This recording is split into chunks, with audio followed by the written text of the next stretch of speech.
बिस्मिल्लाहिर्रहमानिर्रहीम। अस्सलाम वालेकुम नाजरीन, लाइव डॉक्टर शाहिद मसूद के साथ मैं हूं नाइला अली। नाजरीन, लॉकडाउन में नरमी के बाद मुल्क भर में कोरोना केसेस की तादाद में तेजी से इजाफा हो रहा है। दूसरी जानिब त्यारा हादसे की तहकीकात के हवाले से आज गुलाम सरवर साहब ने प्रेस कॉन्फ्रेंस करते हुए कहा है कि त्यारा हादसे तहकीकात 3 माह के अंदर मुकम्मल कर ली जाएंगी। समेत दीगर अहम मौजूआत हैं जिन पर बात करेंगे। हमारे साथ स्टूडियो में मौजूद हैं डॉक्टर शाहिद मसूद। डॉक्टर साहब, लॉकडाउन में नरमी के बाद हमने देखा कि केसेस में मजीद तेजी से इजाफा हुआ है। अब ईद के दिनों में क्या आप समझते हैं कि हुकूमत अवाम से SOPs फॉलो करने पर किसी तरीके से अमल दरामद कर पाएगी हुकूमत की जानिब से? देखें, सबसे पहले तो वही जो हम रोज़ आगाज़ करते हैं कई महीनों से अब तो, और वो ये कि क्या तादाद हो गई है, 53,000 तादाद है इस वक्त केसेस की, और 1123 अमवात हैं। कल 4 डिजिट्स क्रॉस हुए थे और आज जो है वो 100, ठीक है ना, 100-125 के करीब ज़्यादा जो है वो आपको नज़र आ रही हैं फिगर्स। कल या परसों 4 डिजिट्स क्रॉस हुए थे। अच्छा, 1123 हो गई हैं। अच्छा, अब इसमें जो अहम बात है वो ये है कि हम थोड़ा सा ज़रा अपनी, वो हमने कहा था ना 16 मई से हम ज़रा अपनी पॉलिसी थोड़ी सी चेंज करते हैं डिस्कशन की, और हम ये समझते हैं बतौर इंसान कि हम तो यहाँ पे रहते हैं दुनिया में, और ये बड़े ख़तरनाक किस्म के बैक्टीरिया, वायरस, ये कीड़े मकोड़े, जानवर, मुख्तलिफ़ किस्म के पैरासाइट्स, मुख्तलिफ़ किस्म के जो है ये सारे आके हमें तंग करते हैं, ठीक है ना। कभी कोई फ़िश से निकल आता है कोई वायरस, कभी कोई चमगादड़ों से निकल आता है। ऐसा नहीं है। असल में ये उनकी दुनिया है जिसमें हम रहते हैं, ठीक है ना। ये जो दुनिया है ये वायरसेस की, जरासीम की, बैक्टीरियाज की, ये उनकी, हमारी दुनिया में वो नहीं आते, उनकी दुनिया में हम हैं। और मतलब इंसानों की तादाद तो हमें पता है कितनी है, लेकिन मछलियाँ हमसे ज़्यादा है ना। अगर आप पूरी समुद्रों में मछलियाँ और दरियाओं में देखें तो हमसे ज़्यादा हैं। अगर आप पूरी दुनिया की बिल्लियाँ कितनी हैं, पूरी दुनिया में जो है वो परिंदे कितने हैं, तो वो इंसानों से ज़्यादा होंगे।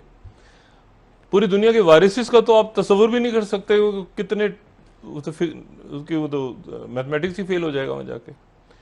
तो बात है कि उनकी दुनिया में हम रहते हैं, पहली बात तो ये। दूसरी बात जो है तल्ख हकीकत, बड़ी तल्ख हकीकत है अगर इसको हम समझ लें। पूरी दुनिया का बयानिया तब्दील हो गया है, और बयानिया ये तब्दील हो गया है कि अब हमने कोविड-19 से लड़ना नहीं है, अब हमने उसके साथ रहना है, जिंदगी गुजारनी है साथ। यानी अब जन्म जन्म का साथ है हमारा तुम्हारा, इसमें झगड़ा नहीं करना। पहले यह था कि हमें इसको लड़ाना है, मारना है, खून करना है, कत्ल करना है, शिकस्त देनी। अब ऐसा फिलहाल दूर दूर तक नहीं है। अब जो पॉलिसी चेंज आ गया पूरी दुनिया में खामोशी के साथ, वो ये आ गया कि हमें इसके साथ रहना सीखना होगा। इससे पहले ये था कि 2-3 महीने के अंदर ये जा रहा है, और इसकी वैक्सीन भी आ रही है, और इसकी जो है दवाइयाँ भी तैयार हो रही हैं, और ये इस तरह से फैलेगा, इस तरह से नहीं फैलेगा, ऐसे ऐसे टक टक, बस 2 महीने के अंदर ख़त्म किस्सा। पूरी दुनिया में ऐसा ही होता है, आपके पास वैक्सीन नहीं होती।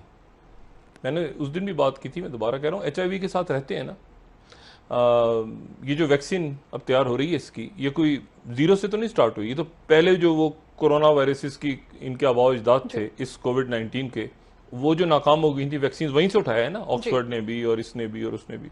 कोई इबोला पे तैयार हो रही थी। तो अब हमें इसके साथ रहना है प्यार मोहब्बत से, और हमें वो बताएगा कि कैसे रहना है।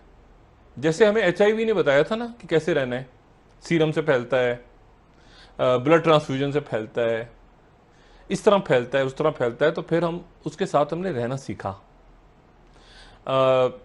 और बेशुमार बीमारियों के साथ, किसी को डायबिटीज होती है उसके साथ रहता है ना, शुगर कंट्रोल करता है, कि ब्लड प्रेशर होता है उसके साथ। अब इसके साथ हमें रहना है, और इसके मुताबिक ये जिस तरह हमें चलाएगा हमने उस तरह चलना है फिलहाल, ठीक है। तो एक तो बात क्लियर हो गई, लड़ना नहीं है, साथ रहना है। अब हमारी पूरी दुनिया की बहुत अनप्रिडिक्टेबल हालात होने जा रहे हैं डॉक्टर। पहले तो प्यार मोहब्बत करें ना उससे, अब उसके साथ रहना है ना। पहले तो ये छोड़ देना कि हम मारेंगे कूट देंगे, ट्रम्प चीख रहे हैं उधर से वो चीख, अब खत्म कर देना। पाकिस्तानी हुकूमत खड़ी हो गई तो गल्फ कंट्रीज खड़ी हो गई तो यूरोप खड़ा। अब ताजा तरीन बयानियां, पहले बयानी को बदल लें, हमने उसके साथ रहना है। अभी लड़ाई मार धाड़ नहीं हो रही तो साथ सफारती ताल्लुकात बहाल किए जाएं अपने कोविड-19 के साथ, तो साथ रहना है हमने, ठीक है। बात नंबर 1। बात नंबर 2, कैसे रहने बताएगा वो बताएगा, ठीक है। और हर रोज वो उसकी मर्जी है। अब जैसे उसने बताया कि भाई ये जो है, ये तो जो लेटेस्ट रिसर्च आई है उसमें तो बहुत बड़ी तादाद में न्यूयॉर्क के अंदर जो है वो एसिम्प्टोमेटिक भी हैं और बच्चे भी हैं, बहुत ज़्यादा, बहुत बड़ी तादाद है। मैं उनकी आज की रिसर्च देख रहा था तो उसमें एसिम्प्टोमेटिक हैं बड़ी तादाद में, और वैक्सीन अब इसकी दूर है, वैक्सीन इसकी दूर है। और वैक्सीन जब आती भी है तो वो जो बीमार लोग नहीं होते उनको सेहतियाब करती है। ज्यादा उम्र के लोगों को आपको पता है वैक्सीन नहीं। वैक्सीन क्या होती है? वैक्सीन होती क्या है? वैक्सीन बुनियादी तौर पे मुर्दा जरासीम होते हैं। वो मुर्दा जरासीम जो किसी के अंदर डाल दिए जाते हैं, मुर्दा या जिनकी हैसियत कम की होती है, नुकसानदेह नहीं होते वो, या उनका कोई आप समझें कि उनका आरएनए वगैरह निकाल के वो किसी आदमी में इंजेक्ट कर दिया जाता है, डाल दिया जाता है। उसके नतीजे में वो बीमार नहीं होता, लेकिन जिस्म ही समझता है कि वो मेरे अंदर असल जरासीम आ गया है, और जिस्म एंटीबॉडीज पैदा कर देता है, मुदाफियत पैदा करता है। वैक्सीन जरासीम होते हैं, ठीक है, या जरासीम की कोई शक्ल होती है, यानी कम नुकसानदेह।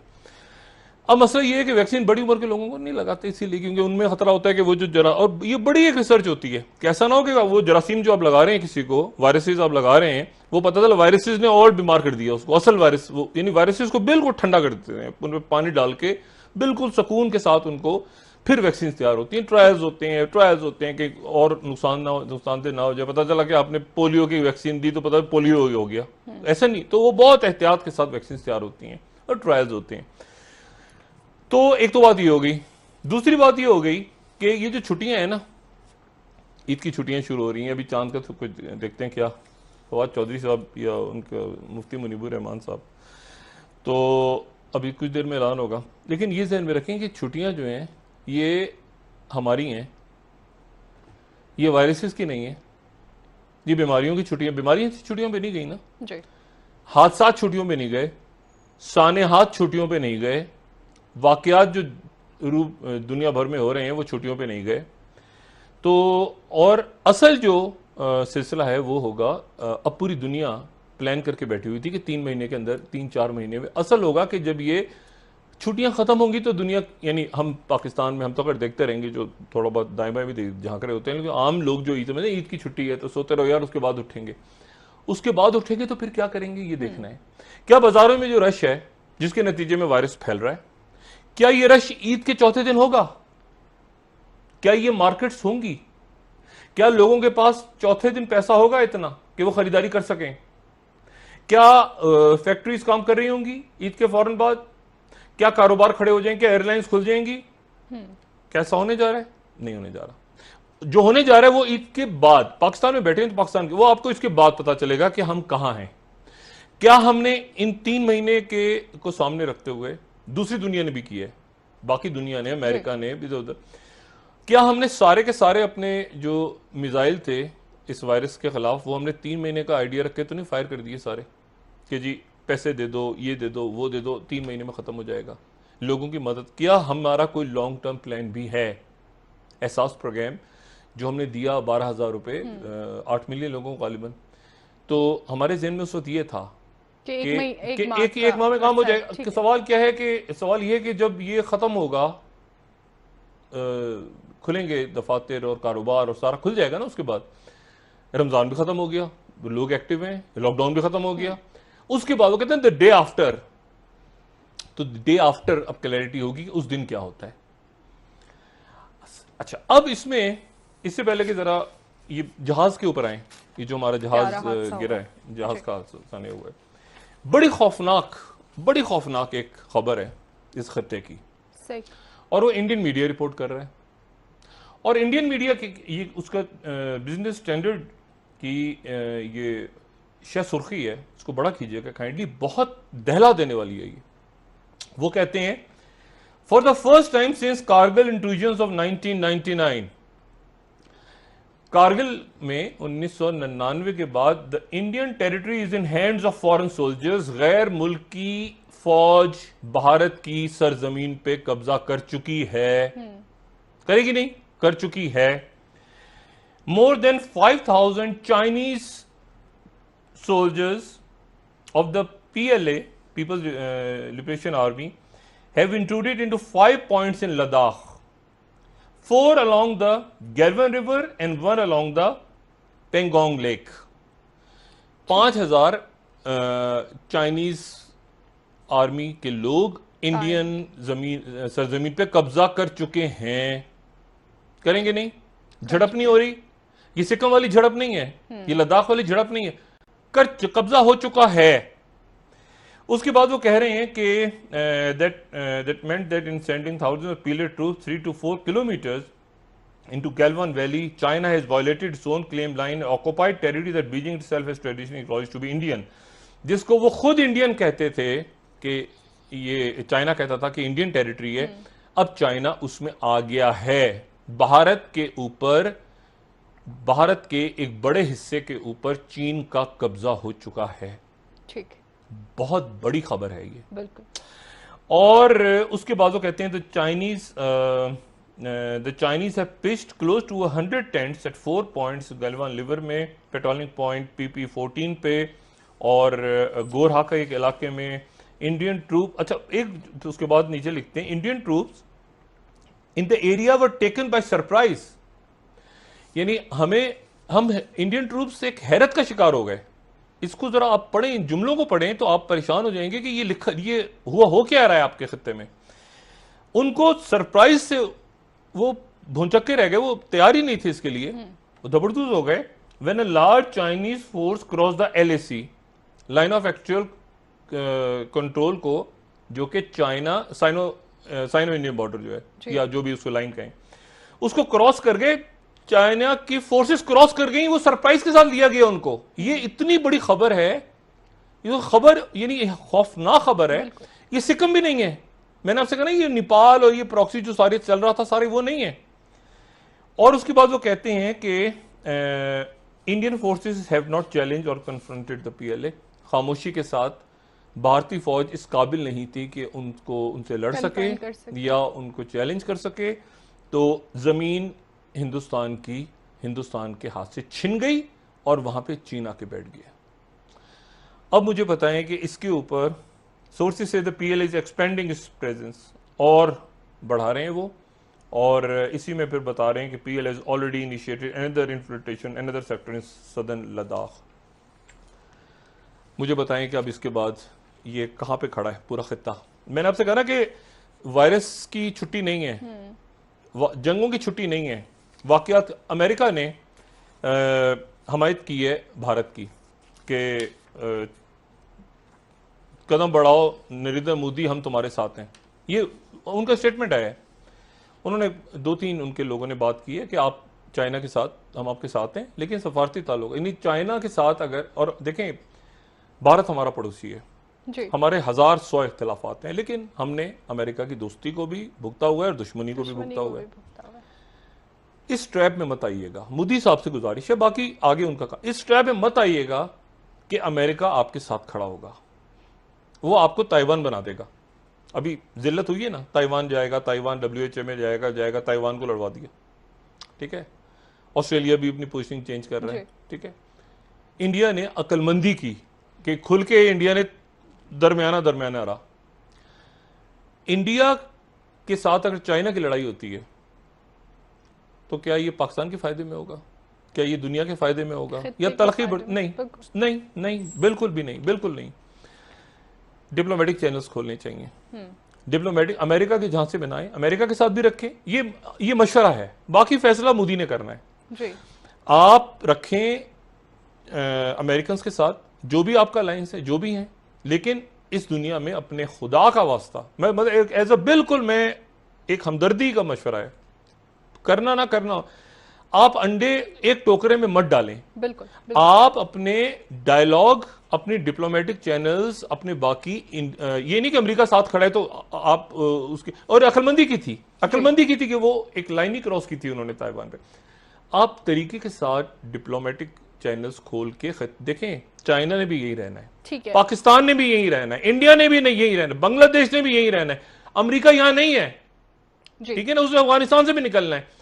पड़ोसियों ने पड़ोसियों के साथ रहना है। आपके अगर चाइना के साथ कोई इश्यूज हो रहे हैं, ये देखिए, ये अच्छी खबर, ये कोई अच्छी खबर है कि चीन ने चढ़ाई करके कब्जा कर लिया इंडिया के ऊपर। ये कोई मतलब ये बड़ी खौफनाक टेंशन है। चाइना भी, हम चाइना हमारा दोस्त है, ब्रेक ले लेते हैं इंडिया के साथ हमारी, वो कहते हैं कि दोस्ती नहीं, हम चाहते हैं कि कोई ना कोई दोस्ती हो, बात खुले, लेकिन मसला ये है कि अमेरिका के ट्रैप में ना आए।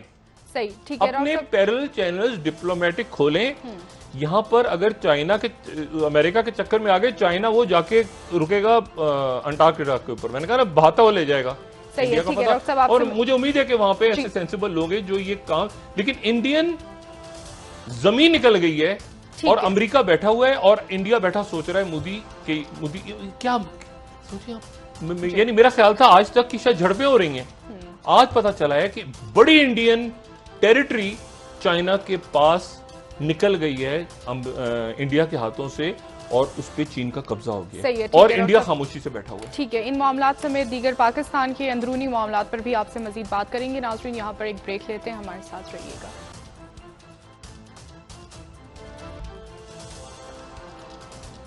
वेलकम बैक नाज़रीन। जी डॉक्टर साहब, तैयारा हादसे के हवाले से आज गुलाम सरवर साहब ने प्रेस कॉन्फ्रेंस करते हुए कहा है कि 3 माह के दरमियान जो है तहकीकात मुकम्मल कर ली जाएंगी कि वजह क्या बनी। क्या आप समझते हैं कि वाकई 3 माह में तहकीकात मुकम्मल कर ली जाएगी?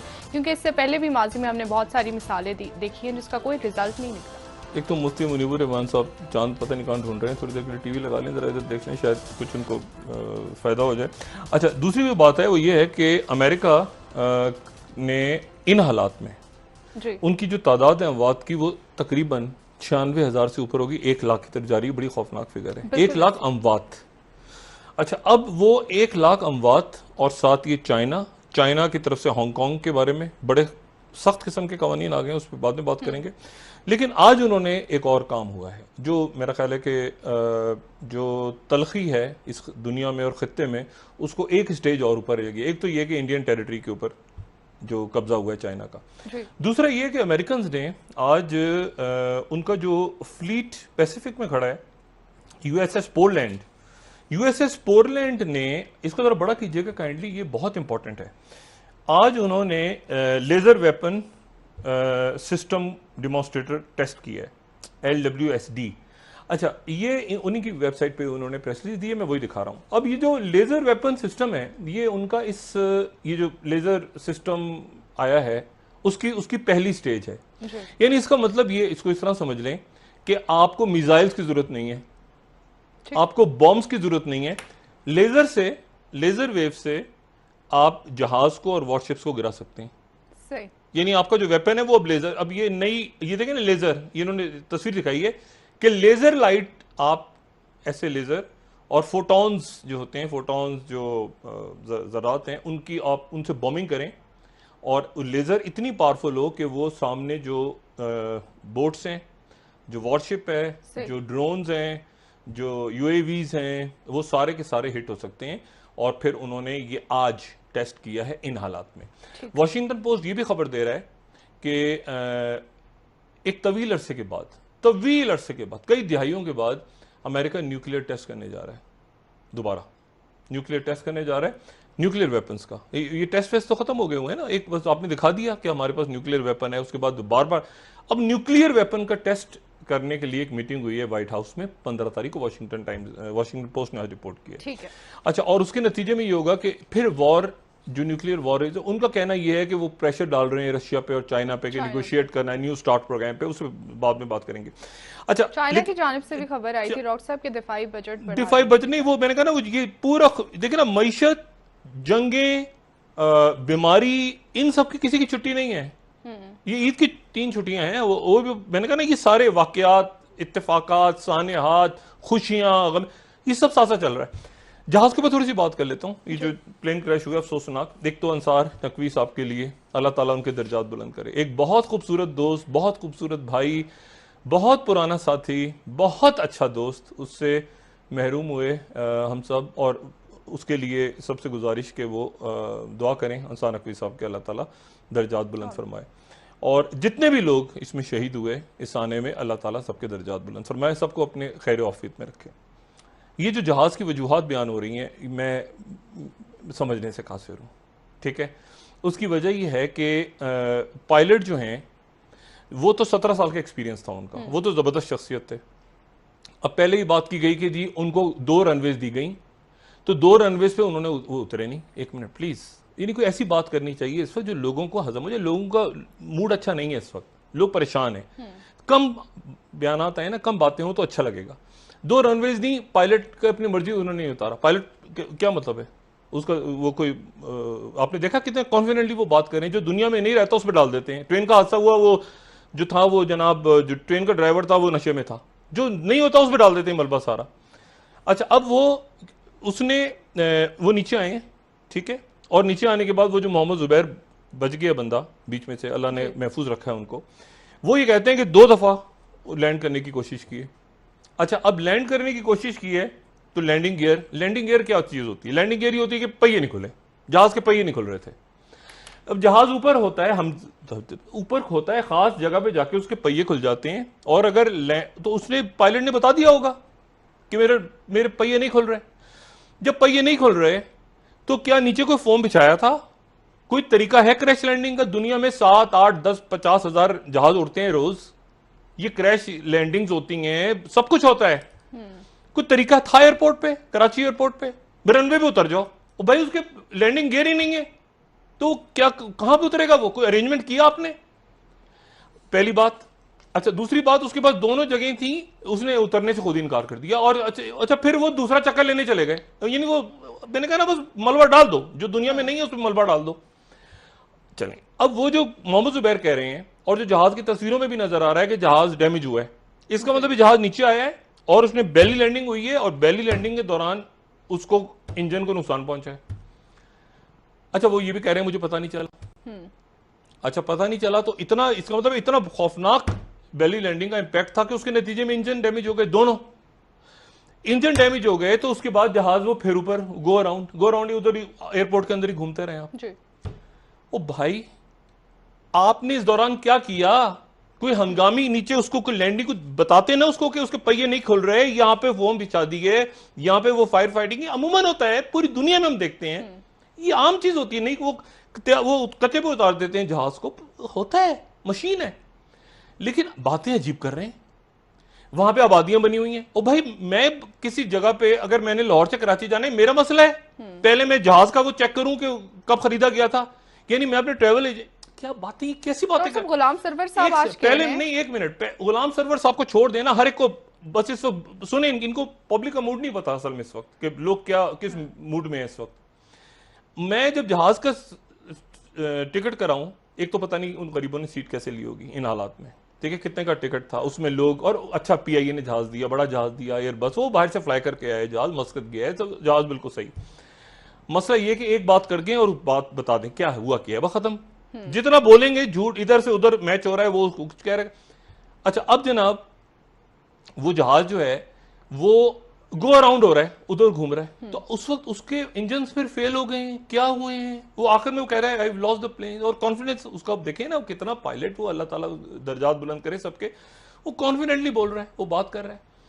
और उस वक्त अल्लाह जाने क्या अंदर मनाजिर होंगे, क्या अंदर सूरत हाल होगी। और उसके बाद वो जहाज जो है वो बेली लैंडिंग कर रहा है, और करके उसके बाद ऊपर चला गया। तो फिर इस दौरान आपने क्या किया? इस दौरान आपने क्या किया? आपने वहां पे उसको प्रोवाइड किया कुछ आपने कुछ खप मची एयरपोर्ट पे, यार एक जहाज है जो मेडे क्या, और ये कब, कितनी देर पहले की क्लिप है, और इसका पीछे का हिस्सा किधर है इस गुफ्तगू का? मुकम्मल इंफॉर्मेशन डॉक्टर साहब कर लेनी चाहिए। ब्रेक ले लेते हैं, एयरपोर्ट पे क्या तैयारी करते हैं? अगर किसी के गियर जो है वो उसको प्रॉब्लम हो जाए, उसके पहिए ना खोलें, तो क्या अरेंजमेंट आप करते हैं? कितने आपके एयरपोर्ट से आ रहे हैं, पहले हम बहरानों से गुजर रहे हैं, क्या हम इन सानेहात के देखिए, 2 चीजें होती हैं ना, एक होता है, एक आम, मैं पाकिस्तान की बात नहीं कर रहा, वो जहाज़ों वगैरह मसला होता है ना, वो कहते हैं यार मुसाफिर प्रायोरिटी है, मुसाफिरों को बचाओ। हमारी होता है कि यार मशीन को बचा लो, मुसाफिर तो आते जाते हैं ना, छोड़ दो। डॉक्टर साहब ब्रेक ले लेते हैं, प्रायोरिटीज अलग अलग है ना मुल्कों की। जी ब्रेक लेते हैं, वापस आके डॉक्टर साहब से मजीद मौजूआत पर भी बात करेंगे। हमारे साथ रहिए। वेलकम बैक नाजरीन। जी डॉक्टर साहब, ब्रेक से पहले आपने बात की कि पाकिस्तान समेत दुनिया भर को बहुत सारे बहरानों का सामना करना, बहुत सारे बहरान। बच्चे क्या करेंगे, स्कूल बंद हुए थे 1 तारीख तक। सरकारी स्कूलों का तो सिस्टम वो नहीं है कि जहाँ पे ऑनलाइन एजुकेशन हो। जी स्कूलिंग कैसे होगी? इम्यूनिटी पासपोर्ट इशू होंगे। एक मुल्क दूसरे मुल्क के शहरियों को आने की इजाजत देगा तो पासपोर्ट के आपका टेस्ट, आपके पास एंटीबॉडीज हैं क्या है, वो पूरा डेटा होगा। ये आने वाले दिनों में कैसे होता है। लेकिन आज जो मैंने बात की है ना, देखिए सबसे संगीन बात यह है कि इंडिया कंटेन हो चुका है। ये तो पुरानी बात थी कि चारों तरफ चाइना उसके आगे है। इंडिया के ऊपर कब्जा हो गया है चाइना का। जो खौफनाक बात है वो इंडिया के ऊपर कब्जा हो गया चाइना का, और इंडियन मीडिया रिपोर्ट कर रहा है। अब मसला ये है कि अब इंडिया ये नहीं कि हम करेंगे, हमें होगा, हम जाएंगे, आजाद कश्मीर करेंगे, गी खत्म हो गया, हो चुका, ठीक है ना। अब क्या इंडिया अपनी सरजमीन को, चाइना बैठा है तो चाइना हमारा भाई है, हम ही समझे ना। अच्छा बात यह है कि अब चाइना बैठ गया कि आपकी जमीन पे कब्जा हो गया, इंडिया की जमीन छिड़ गई, निकल गई उनके हाथ से मोदी पॉलिसीज। और फिर अमेरिका कह रहा है कि लड़ जाओ चाइना से, हमारे पीछे पीछे वो चलेंगे, हम वो लेके वो जो है वो जहाजों में बैठ के चलेंगे, जबूती से गुजरेंगे, आएंगे तुम्हारी मदद को। भाई मसला ये है कि अब यहां पे मोदी साहब ने इतनी नफरतें उभार दी हैं मुल्क के अंदर कि अब मुझे डर है कि कोई एक लॉबी वहां पे खड़े होकर ये ना कहना शुरू कर दे कि चीन से लड़ जाओ, और लड़ जाओ, पै जाओ चीन पे हमला करके। वो पूरा इंतजार कर रहा है जी, वही देखिए अमेरिका पीछे खड़ा है। ये जो है मोदी ऐसी जगह ले गए हैं इसको, इंडिया को, कि मुझे नहीं पता ये वापस कैसे आएंगे। मोदी वापस कैसे लेकर आएगा यहाँ पे मसाइल को? वो डिप्लोमेटिक चैनल्स दाएं, कब्जा हो गया ना, कब्जा हो गया। अब वो जमीन छुड़ाएंगे अपनी, फिर वो तो हांगकांग के ऊपर आपको बड़े सख्त रूल्स, जो मैं कल परसों इंशाल्लाह इस पे बात करेंगे। हांगकांग के बारे में बड़े सख्त रूल्स चाइना के आ गए हैं कि बिल्कुल जो है ना वो कुछ बर्दाश्त करने के मूड में नहीं है चाइनीज। और वो दिन भी चले गए। देखिए अमेरिका का एक इमेज होता था, अमेरिकन ड्रीम, खूबसूरत, मदद करेंगे दुनिया की। अब वो अमेरिका फर्स्ट आ गया, मतलब India 3rd 4th 5th 8th नहीं, अमेरिका फर्स्ट है। और 1 लाख तादाद जो होती है ना, ये नफसियाती तौर पे बड़ी खराब होती है कि 1 लाख अमेरिकी शहरी जो है वो इस वजह से खत्म हो गए कि सबसे बड़ा जो मुल्क है, और फिर वो चाइना वायरस और वो भी नहीं चला WHO में डबल। तो मुझे अब आने वाले, और दूसरी बात ये कि जब आते हैं वापस ईद के बाद, तो ये जो 2-3 महीने की पॉलिसी रख के सारी दुनिया चल रही थी, अब चूंकि लड़ना नहीं है, साथ जीना है, तो कैसे जीना है भाई एक वायरस के साथ, ना जिसकी दवाई है और ना जिसका इसकी वैक्सीन है, लेकिन जीना है। ठीक है, बहुत बहुत शुक्रिया डॉक्टर साहब, बहुत शुक्रिया। जी नाज़रीन, प्रोग्राम का वक्त खत्म हो गया है। कल इंशाल्लाह दोबारा आपसे मुलाकात होगी। मुझे नायरा अली को इजाजत दी।